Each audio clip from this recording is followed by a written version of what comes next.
Welcome to the Every Girl Wins show. Today I have Niamal Di, one of my international South Sudan representatives, and I'm so excited to have her here today.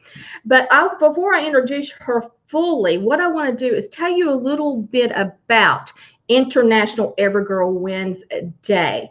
On that day, what we're going to do on March the 13th, we are going to stand for the females of the world, for equity, for education literacy, for economic literacy, for healthcare literacy, and entrepreneurship literacy. And the representatives that I'm going to be bringing to you in this next week and a half are representatives around the world that are representing women and female girls in their country, and they will be standing with them to assure that they get the right literacy that they need to survive in this world and to thrive in this world and to be the success that they are and that we all know that they can be with the right literacy. So I want to tell you a little bit about myself before I go into South Sudan representative Niamal Di, and she, like I said, she's absolutely amazing. And she may not even know my story because sometimes I'll share my story and sometimes I won't share my story. But how I came up with Every Girl Wins Institute and International Every Girl Wins Day was basically based on my life story. I came pregnant at the age of 13 years old and had my first son at the age of 14. And I tell people, and I share this picture with so many people of me being, 14 years old and pregnant. And then down at the bottom, what you'll see me at the age of 15. And this is my son here that I was pregnant with. And down at the bottom is my daughter at 15 years old. But during that, when I became pregnant at 13 years old, I married his father at the age of 14 years old. And you know what I did not realize at the time is I was actually a child bride. And it took me quite a long time to actually realize that. But between me marrying him at 18 years old, I had, three children with him by the time I was 18 years old. And in between that, I was domestically abused and emotionally abused through that time. And the night that I left him, I literally left him on death's doors. But when I left him with no education. I had no money. I had three children on my hip. We had nowhere to go. But you know what? I survived. And guess what? What I know, you ladies that's going through this, you girls that are going through this, you will also survive. Because the one thing that I know with that burning desire, not just to want more for yourself, but want more for your family, that's what will get you moving every single day. And that's what I did. Every single day, I got up, I moved that burning desire, and I went back to school. And I've not only created one business, I've created five businesses. And, when I got pregnant with my son, people would tell me, you're worthless, you'll never be anybody. And then, my husband at the time, my ex-husband, he would tell me the same thing, you're worthless, you'll never be anybody. But guess what? I'm standing here today. I'm an author of 6 books. I'm a doctor. I'm an international speaker. I'm an international award recipient. I am the founder of International Every Girl Wins Day. So when you're out there and you're having a day that you don't think you can make it, I'm here, listen to these words. I'm here to tell you every single day that you can and you will every day. So again, welcome, Niamal Di. So Thank, I want to tell a little bit about you before we get into the questions. Just a little bit about you. So you are absolutely amazing. So she in Niamal Di was born in Ulong, South Sudan, and was separated from her family and forced to flee her home. She trekked hundreds of miles from Sudan to Ethiopia, then from Ethiopia to a refuge camp in northwestern Kenya called IFO, with thousands of Sudanese refugees escaped from the war torn Sudan. Today, Neamal lives in Fargo, North Dakota, where she is the founder of Kondal Kel, South Sudan Reads, in honor of her mother who did everything to help her family survive. Kondal Kel, which means together, has a mission to improve lives through education and community related activities, programs, and learning centers. We engage, empower, build, develop, and connect local and globally. Niyama, welcome to Every Girl Wins show, where every girl wins. Thank you, Dr. Christina. Thank you. So You know, I hope go I ahead. said your foundation correctly. So if I did not, say it again. No, you did amazing. You did amazingly. And Conde Alkel, that's that's how you pronounce it. But I guess because it's my native tongue, it's easy for me to pronounce. Yes. And then my last name is Day, like D. You can pronounce it Day, but it's Dey. If it's Okay. that easy for you to pronounce, and then Day. Yeah. it's See, that. I go on Google and to show me how to say it, they said DI. I'm like, okay. It's like, okay. Okay, so day, that's much easier for me. And I tell people, you know my last name. My last name is very hard. And I'm the worst when it comes to people's names. Yes. Yes, no, you are doing amazing job. First of all, I just want to say thank you from the bottom of my heart, you and Caroline, for both of you to choose me to be part of your journey, and that I'm really grateful, because without Caroline, I wouldn't be able to meet you personally, and so. Connecting globally, that's what I'm about too, you Yes. know and then also, I want to say thank you for empowering us women, because when you read about your story, it makes me emotional. It's what you've been through, how you got married at a younger age, or how they forced you at a younger age, having Mhm. children at a younger age. I can't imagine my life just being on your shoes.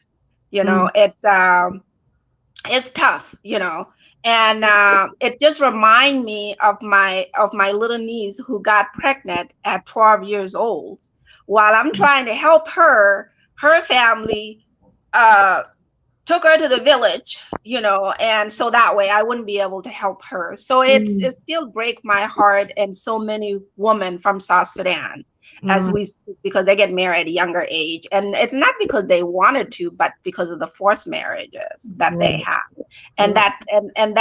that tradition is still continue as we speak.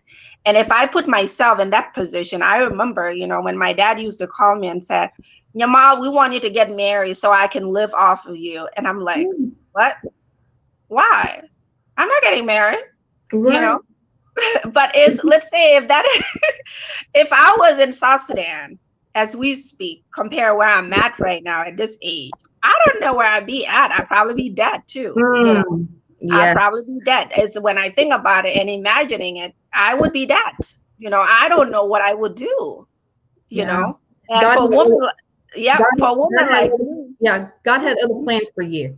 yes, Definitely had God other, does have plan for me. So yeah, everyone has a plan. God has plan for everyone. And yeah. the fact that you're here, you written so many books, and you educate us women is amazing. And I cannot say, oh, this is I have to top the no, I will never top that. Hmm. Because this is that's the reason why you're in this position, for us to see you as our mentor, and to Hmm. be able to walk by your side and to represent those country. Thank, I'm really truthful. Yeah. thank you so much. And when I tell people, my story, and I used to think myself as, a victim, but I think of myself now as victorious because I stand here today, being that had went through all these things, to be able to help women, and like your niece, to know that they are better than that, that they can rewrite the definition of their life, and that they can do it no matter what's happening in their life. But Amen. Nehemiah, what I want to do is ask you the first question. Why Yes. did you become the representative for South Sudan for International Every Girl Wins Day? Well, when I was first approached by Caroline, I was looking at it and I was like, what's going on here? And I was like, I sat there for a bit. Probably I did not see my email right away, right? Mm-hmm. Because I'm trying to process everything that in that letter, asking me to be a representative. And I was like, what am I gonna do? you know, what is going on here? And then I realized that, if something present to you just like that, there's a reason behind it. There's a reason what Caroline saw in me and you, why you guys chose it me. Yeah. And that's when I respond back to say, I accept. I will continue the path. Let me tell you, I personally, as a child, I lost a lot of brothers and sisters. I have not seen my mom. She left when I was 6 years old. I ran all around those war, being a war in South Sudan. We used to call it Sudan before, but right now it's South Sudan. And when you look at that, what we've been through, walking 100 miles, almost maybe to 1,000 miles, you never know. As a child, I never been to school. I was never educated. I was more of that woman who fetched water, who look after her brothers, who clean for my stepmother, who does everything that I could as a young age. I never imagined being here. And I never imagined for those women to be around there. If I can tell you right now, 84% of those women do not know how to read and write. I can say I can be one of them if I'm still back home. Yeah, and that's the reason, Niamal, it's why you're sitting here today representing International Every Girl Wednesday. That's because you yourself have been through what those women and those young girls have been through, and you understand them. And for me to bring a representative in that's never been through any situation in that way, that will be wrong for the world and for the females, the girls, because I need someone just like you that understands exactly what these girls are going through and have been going through. So my next question, Niamal, is what is the reality for equity education for the females of your country? Well, that's a great question. As South Sudan slowly stables after a decade of conflict, the world's youngest nation continued to be illiteracy. South Sudan has the lowest literacy rate in the world. Only 27% of adults population can read and write. The reality is majority of women in South Sudan, like I mentioned earlier, these women are not blind. They are among the 84% of adult female in the country who have never learned to read and write, as I mentioned earlier. Just imagine it, that you cannot read like a road sign or text messages or label a prescription of your children. Just imagine that. It's devastated, right? Just imagine that your husband brought you in like a couple of paperwork for you to do, to just say, oh, your husband can just say here, because of the fact that, South Sudan young women are being married at early age. They don't know how to read. This is the equity of education and reality that South Sudanese women are facing today as we speak. We are we're the backbone of that community, but at the same time, we're the one that are really hurting. See, Niamal, that kind of takes me back, but it doesn't really take me back because of the studying and being around women like yourself. And see, in accordance with Article 26 of the Universal Declaration of Human Rights, everyone has the right to education. Let me repeat that again. Everyone has the right to education. So my next question to you is, because they are not getting the right to education, how is this affecting them and their generation of children that are coming into Sudan and that are, for their families? Well, it affects them a lot. Just compare it, just like you mentioned, you read the Human Rights Declaration of the United Nations, or however way you want to put it.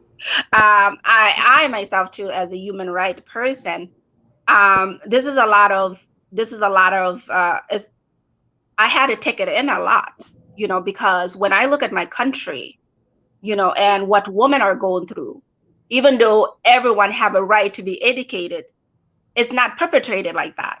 It's the opposite.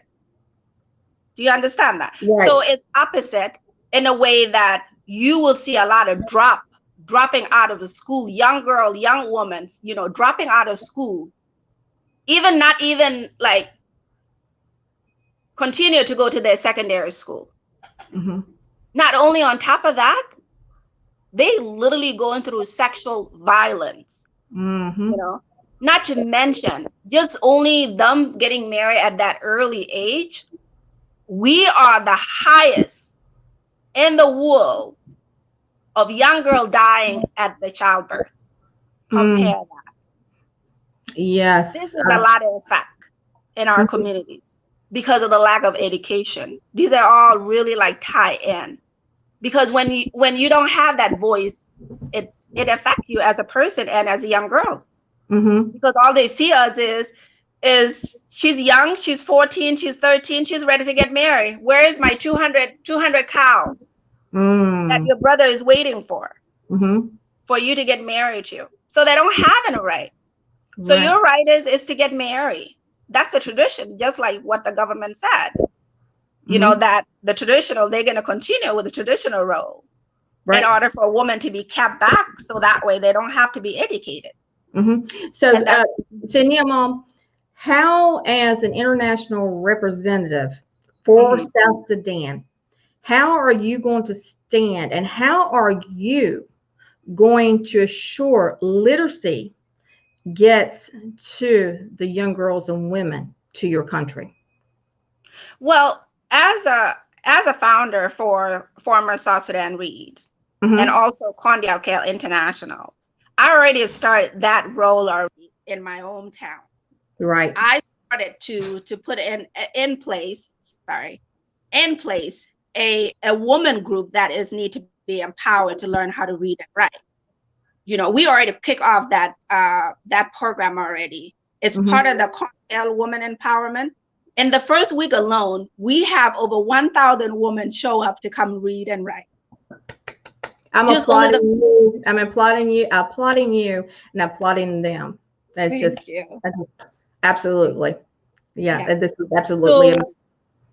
Thank you. Go ahead. So when we look into those, these are the little tiny things that you have to do. Yes, I am one of those people who speak my mind. And when I sit down with men, they're like, it's her again. She's gonna, it's her. What are we gonna do with her? I said, you don't have anything to do with me. Go on with your own duty. I'll go on with my own duty. And my duty is to educate these women and to make sure that they learn what you're hiding. Yes, absolutely. Because when they're educated, that's the only way that they can better their life, their quality of life. Absolutely. Education, educating them will, get them, further in life. They'll, be able to get jobs. They'll be able to do, so much and better, not just themselves, but when they have their families, they'll be able to better that. So my next question, Nia Mom, is how does equity for women affect the economy in your country? It's affecting the economy. Because when women are not educated, how are they going to be contributing to the economic in the country? Absolutely. They will never do. When you actually look into it, they will not. The job growth in the country will not be there. I'm sorry, people have been calling me. I don't know why. That's okay. That's okay. Yeah. So when you see that, like, them wanted to work in their country, they wouldn't be able to do so because they don't know how to read and write. When they do not, let's say they want to do businesses, because a lot of these women want to do businesses. If they do not have the right person to be able to educate them on that, and they don't know how to read, how are they gonna improve economic in the country? They will not. Absolutely. So when I travel over there, I find a couple of women that who really want to start business. So I end up with 2 women that helping them how to start their restaurant, Mhm. you know. So and that piece of it, and this is mostly too, because of the conflict in South Sudan, that breakout, probably you heard of it. So Mhm. it's very hard to get into deep within South Sudan itself because of the war that went on. Yeah. So some of these women that I help, they actually across the border of South Sudan and Ethiopia, you Wow. know. So they start like having their bit of businesses there, selling like they will set up a tent, and then they will cook around there and then sell food for their I kids, love it. I love you it. know. So And that's it make it simple, it make it easy for them. mm, But the educationals that I put within my hometown, it is in South Sudan in Wulang County. So that's absolutely where those love women came in, and they keep continue to do so. And love it. I hope that I will expand that as soon You as will. possible. You absolutely will. Now, Nehemiah, I want to just take a moment and thank our listeners that are listening right now before we go further. Yeah, And we have, some Facebook users. If they're in the group, I'm not going to know who they are right now until we go into the Facebook group, the private group. And yeah, one lady says, "Great job, ladies." And another says, "Hello, Evergreen Winds Institute, the NGO Whisperer." That's Caroline. We know that's Caroline. yep. We Um, do know, Caroline. and then another says a great show. And then another lady says, "Hello, Dr. Christine Roberts Kozaczuk and Nehemiah Day. I got it. I got it. Yes, you I got it. I definitely got it. And we have Crystal Justice Sexton. She says, "You're amazing. Love you so big. So proud of you." I love you too. She's a childhood friend of mine that I grew up with. So yes, and I kind of call her my half sister, kind of sort of too. yeah. Yes, and another one says, "Yes, you can if you will get." And Crystal also says, she says, "Hello, Nehemiah. Wow, so glad to meet you. That's awesome. So proud of you. I'm proud of Oh, you thank also." you. And my mentor, Sir Clyde Rivers, says, "Dr. Kristen, you're always hit a home run." And Dr. Rivers also says, "Every Girl Wins is a world-changing movement." Yes, she is an amazing Oh, mentor. yeah. Yes, thank you. And then we have, Dr. Rivers again, a global leader. We are grateful. And Krista says, "Amen." Dr. Eberry, she says, "Great job." So that's absolutely wonderful for these. Thank you guys so much for watching. We can't do Yes. this, show without you all, for watching. So my next question, Nehemiah, is what is the main economic role for females in your country? Well, currently the main economic roles for our female in the country, they really are stepping up to at the same time. Especially a lot of women are being so good at being teacher, even though it's only 10% of them.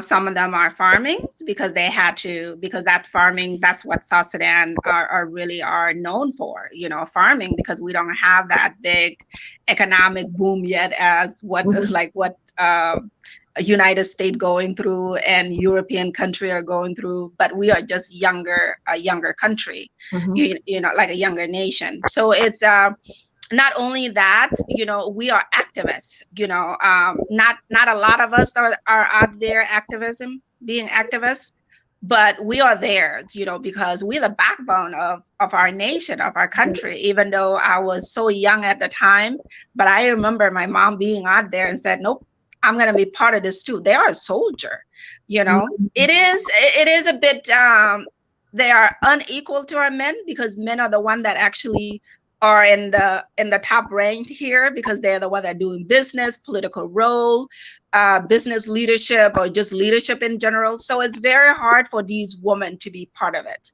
So some of these are really like particularly are there in our country.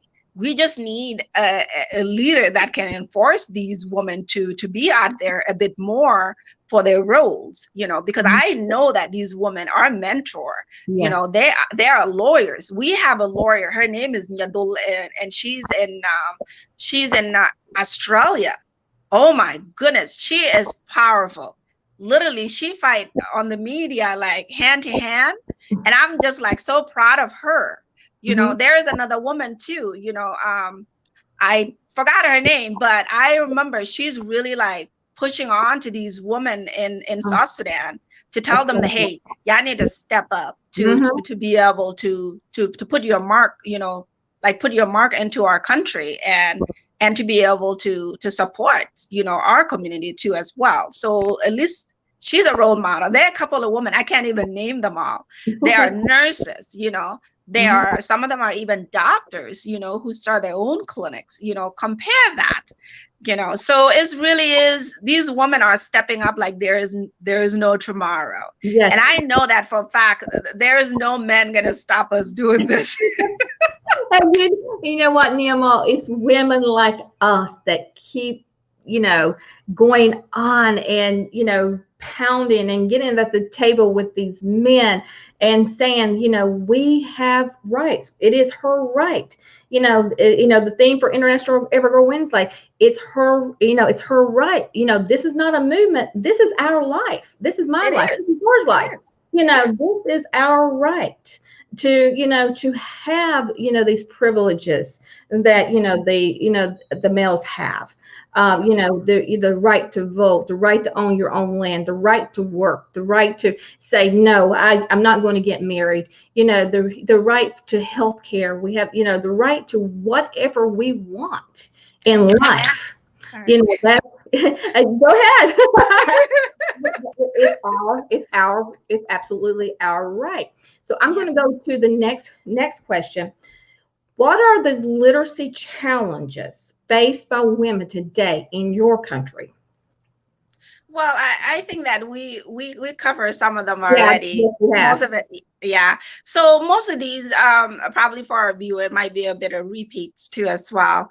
Yeah. Is the most challenges in our country for literacy is pretty much early child marriages, because most of these women drop off during their first year of school, like first grade, however way, like secondary and certain thing like that. They drop off. Right. And get married young. Not only on top of that, what other one? I'm sorry. So there is a ton that I really can really go on of it. Cultural norm is another issues that we have, is another problems. Not only that too, like I said, a lot of sexual violence is another issues, and mostly too, like, and so that it's tough. It's a tough one, so the quality of life of educational in our community is very limited. If your mom and dad are not really like put their foot down and said, my child can go to school. Not only on top of that, their family too, their mom and dad do not have the tool to be able to put you to education, to put you in school, like textbook, like uniform, other thing like that. Not even like paying your tuition, even though we have, even though in our country we do have a free education, from what I read through the Constitution and other governmental policy. That's one of the UN human rights also. Correct. Yeah, but they don't have that opportunity to do so. Wow. Yeah. So if that's the case, then and then also too, the war been going on in between the tribes and the country, that limited women to be the childbearing and taking care. They're pretty much the head of the household by themselves. If men don't think so.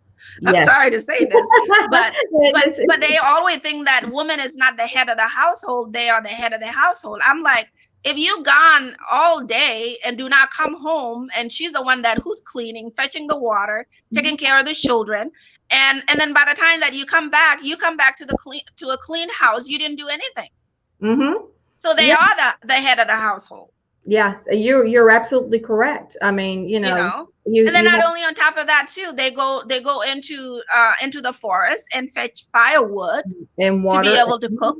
Yes, and compare that. And then on top of that, not only that, they go into the street and sell those firewood, so that way they can get money out of it to be able to pay for fruits and vegetables and meats, and certain things like that. Now, so when you think about it, with a country that do not have that educational, it's tough for women. Yes.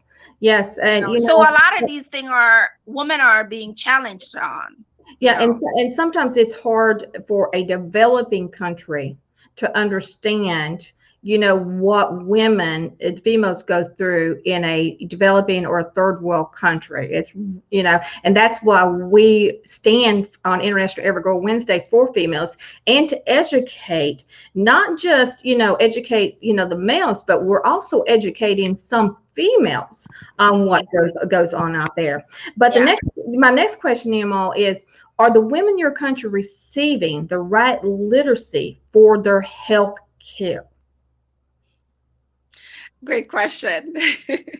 Great question. I actually personally did a research on that. Okay. I did a research on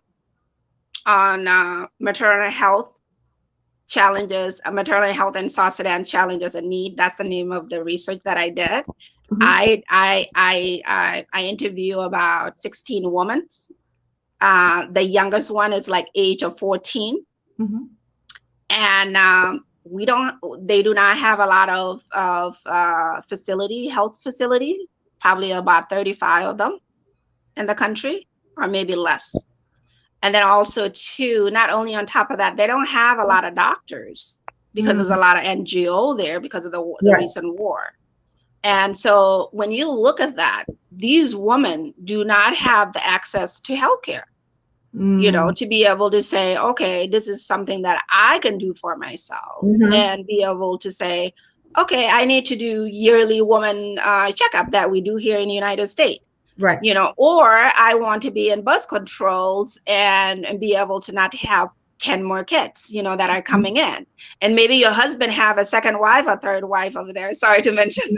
Oh, no, go ahead. This is what it's about. Or maybe your husband have another wife, or because that's what we're known for. Yeah, we need to hear this. I mean, like I said, there's some women and there, some females in the world, and males in the world that, especially in developing countries like ours, that doesn't understand what, developing and third world countries suffer, how females really suffer in these. Yes, absolutely. Thank you. Yes. So not only on top of that too, they come in, they literally go head to head with traditional rules, or that they put in place, like traditional role that a woman cannot be in birth control. So it's tough for these women. When I interview them, some of them said, I don't want to have kids anymore. If I already have 3 kids, how am I going to be able to feed them? Right. They couldn't. So they had to literally go to the hospitals or go to the clinic to get birth control, hide them from their husbands, in order for them to prevent it. Pregnancy. You know what, Niamal, this is not a question, but I'm going to ask this question. No, go for it. Do you think that just, we as women, international standing we as women need to stand up for the other women more than what we do? Do you see that going on now, or do you think that it needs to be even more? For example, in South Sudan, you have a family, you have, the father, the mother, the daughter, the son, correct? And then, they know, another family of, females, mother. Are you seeing them standing up for one another in that country, or do you not see them standing up for one another in the country? Or should there be more standing up for each other in that country? That's a great question. Thank you for asking that. I believe that it should be both. They should be able to stand up for themselves. But the problem is our culture is known for domestic violence. If they heard it, sorry, but that's the fact. I love you, by the way. Just gonna let you know, I love you. You are my new best I friend. mean, thank. So when the woman really truly stand up for herself, especially with a when you have a woman that who's headstrong, she's mainly being beaten each and every day. Mhm. I seen it on my mom. You know, example is for my mom, because my mom, when she said no is a no, meaning is a no. She's not Mhm. gonna have buts and whats about it. It's a done deal. And you'll see, you know, my dad will be like, nope, I cannot have this, and he start beating her up. He's like, well, it's not the beginning of it anyway. Mhm. Mhm. So to come to what your question is, that is, yes, we do need other women to be able to stand up for other women too as well, because sometimes, you know, those women in that small little tiny parts, you know, a small little worlds, sometimes they need other women to hear their voice, you know, of or what they are going through.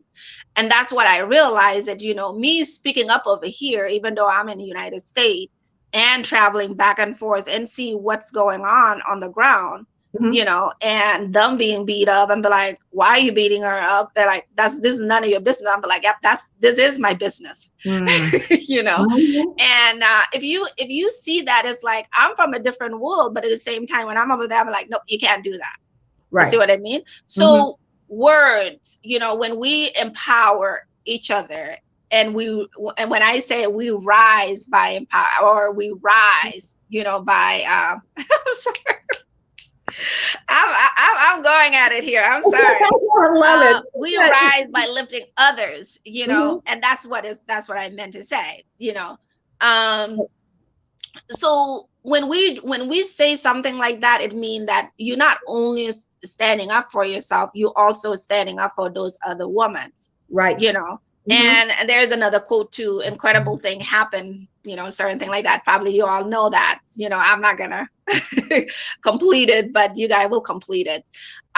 So those things mean a lot, you know, to other women. Like for me, Mhm. for example, I had a lot of women behind me and said, Yamal, you Yeah. can do it. You know, you can accomplish anything that you want. You know, I Mhm. didn't go to school. I started going to school at eight. I started going to school at seventh grade. I didn't know how to read and write. You know, and within a month, I learned how to read and write. And then I went to high schools, and then I finished my high school, and then I finished my 2 year college. Then I Mhm. finished my 4 years. And guess what? I'm just only a semester away from finishing up my master. So who's, thank you. So who Mhm. said you cannot do that? It's Yes. up to you to be able to say, I can do it. And guess what? On top of that, I'm a single mom too. Mm. Yes, I'm a single absolutely. mom. That's what I So, that's what I say. I mean, it's that burning desire to want more yes, for yourself and want more for your, you know, your family. That, you know, that you can do it. You can create. Don't let anybody tell you you can't, because you you can. can. Because Exactly. yeah, and there's Exactly. women like ourselves that's standing here for you. Just reach out to us. You know, if you need that extra mentor, you need that extra support, you know, reach out to one of us and say, hey, you know, this is what I'm going through. And, you know, we have an ear, and, you know, we will tell you the same thing every single time. You're worthy, go out and do it. You know, don't let anybody tell you you can't, because you can't You can. rewrite the definition of your life, and you can create the life that you've always wanted for yourself and your family. That is so true. That Yes. is so true. Yes. And that's exactly what I am here to do. And Yes. and I'm not stopping. And I know that I'm not I'm not done yet. And I'm No. still creating more opportunities. And I said to myself, why not? You know, I had an opportunity to do that, and I'm not gonna stop. Yes. And thank you for that question. I really appreciate it. You're welcome. So, Nehemiah, I have a couple more questions. Mhm. According to Marken Blog 2020, there are 582 million entrepreneurs in the world, and Mhm. 252 million are females. In your country, why is it important for females to receive literacy regarding entrepreneurship? That's a great question.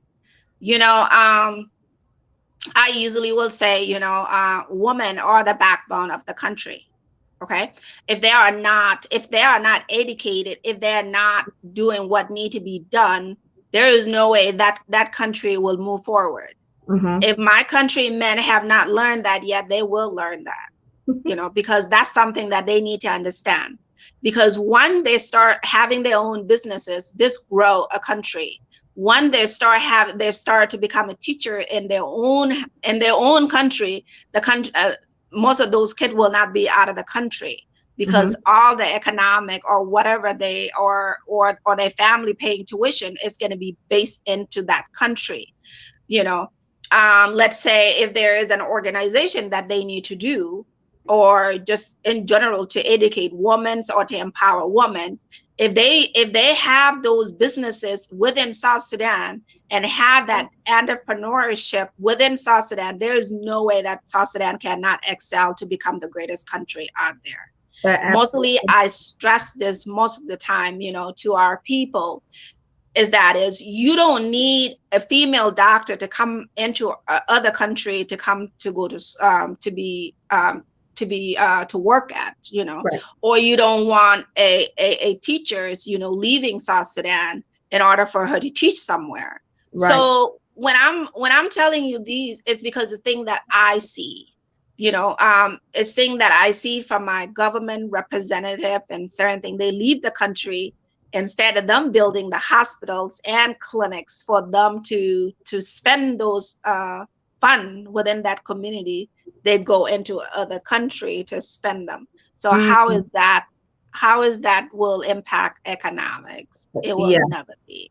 So it's better for them to start having that information, entrepreneurship in the country, educate more women, let them start their businesses, let them start their farming business, because business can be anything. Absolutely. Not only on top of that, open more school for women, so that way they can be able to learn and they can be able to take care of their children, even if the husband want to take on more wives and all of that kind of stuff. That other woman can still take care of her family, her children, so she does not have to be depending on the husband alone without have more other wives.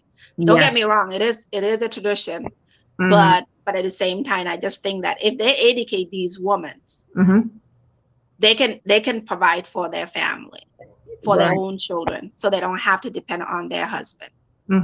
They have not get that yet, but I hope they do.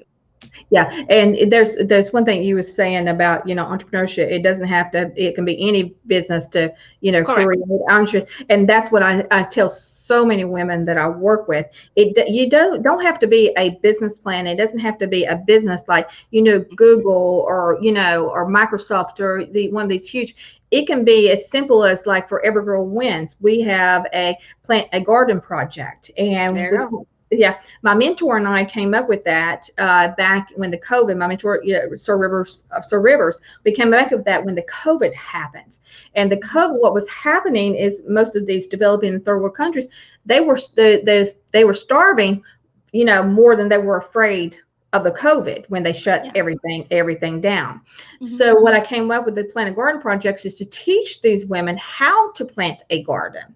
And with this produce that you teach these women how to plant a garden, not only will they have food for their families, put food on their table, but they can take that extra produce and sell the produce to make so that it can be anything. It doesn't have to be anything that you can make. So before this last question, I want to go over and thank a few more of our listeners. Lucy, which is one of our Uganda representatives, she says, this is a great story to tell. Thank you, Dr. Christine.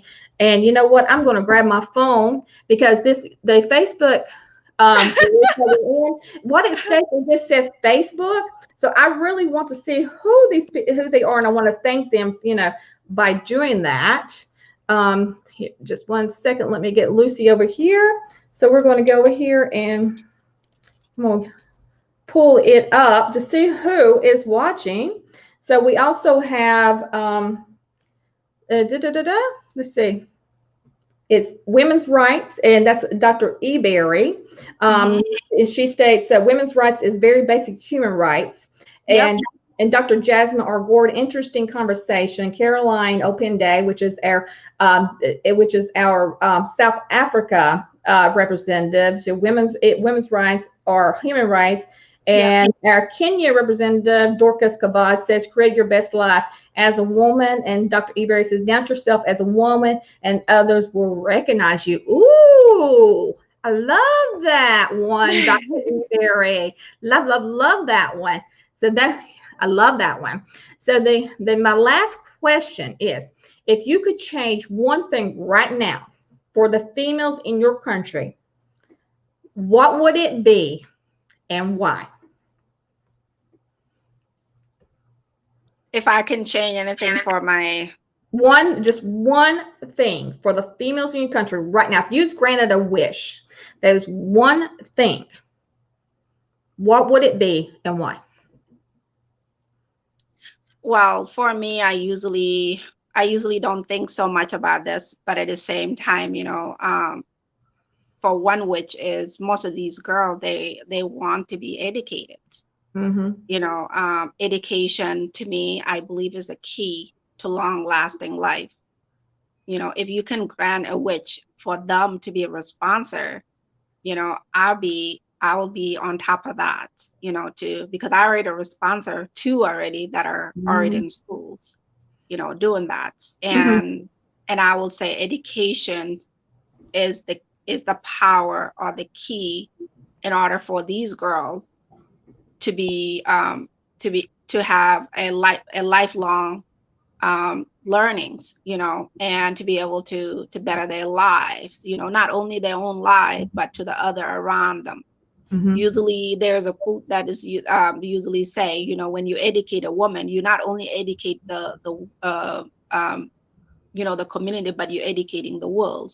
Or maybe there is another way of saying it, but but when they do that, when you educated a man, it only provide for himself. And that's why education is the tool to be able to use, and for me to use, to empower these girls and to change their life, not only their life, but also for the next generation and next generation to come. Yeah, and it's going to take us all to do that. And for me, this for Every Girl Wins, and Every Girl Wins and the International Every Girl Wednesday. This is a legacy that I'm leaving behind, for my granddaughter, and not just for my granddaughter, but for all females of the world. Because I know if we stand together, generations and generations of women, on and on, will benefit from this and live a happier life, and it'll be much of a happier world, by doing so. So one last question for you, Nima. Do you have any last statements before we close? I usually don't, but I just want to say, Dr. Christina, I can't pronounce your last name too. I apologize. See, so that's why I call we're right there with each other.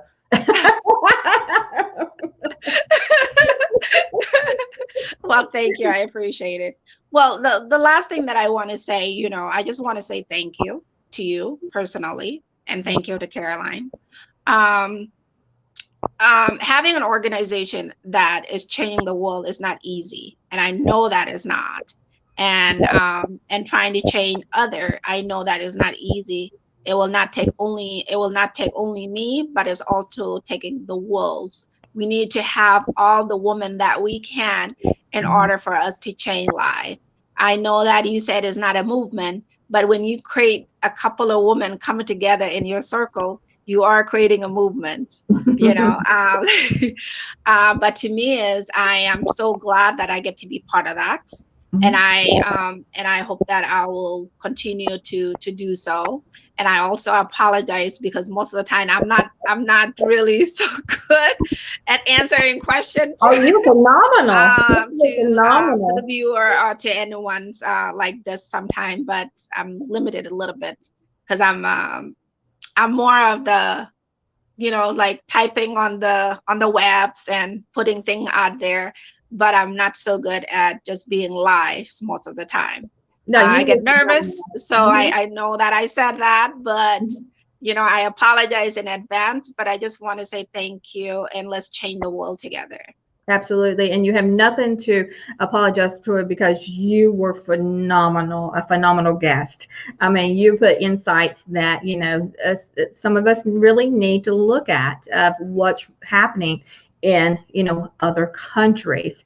And before we go is, the theme of International Every Girl Wednesday is her right, and I say it's her right. It's not a movement because it is our life. It's my life. It's your life. It's our lives. And we get to reclaim what has always been ours.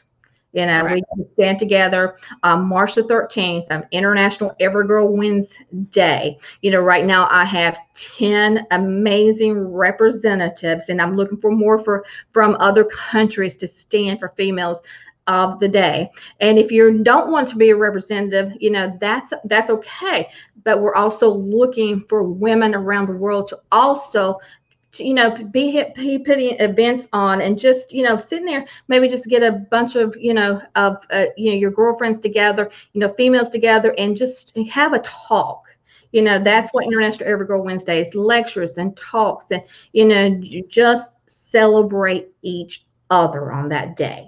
Celebrate each other, and that's what it's all about. Now, on International Every Girl Wednesday, we have a proclamation, and that's where we stand for education literacy. We stand for healthcare literacy, economic literacy, and entrepreneurship literacy. So that's what we stand on that day. So if you will, please go to my website, everygirlwins.com. Sign the proclamation. It is under International Every Girl Wednesday. You will also see all the representatives for that day on there. And, it's little red asterisks. Go on there, sign it, and say that you're actually standing for that day. And if you want to be a representative, or you just want to know how to put an event on that day without being a representative, send me an email, and, I will get back to you to let you know exactly how to do that. Any last questions before we end it? Nope, I'm good. Thank you. Absolutely. And go to our YouTube channel and subscribe to that. And if you're not a part of the Every Girl Wins Facebook group, go in there, ask to join, and there's some amazing women in there. And like I said in the beginning, we have a almost 2 week long interviews every single day. And our next one will be, I forgot who it was. I'm sorry. I don't have my list here, but it's okay.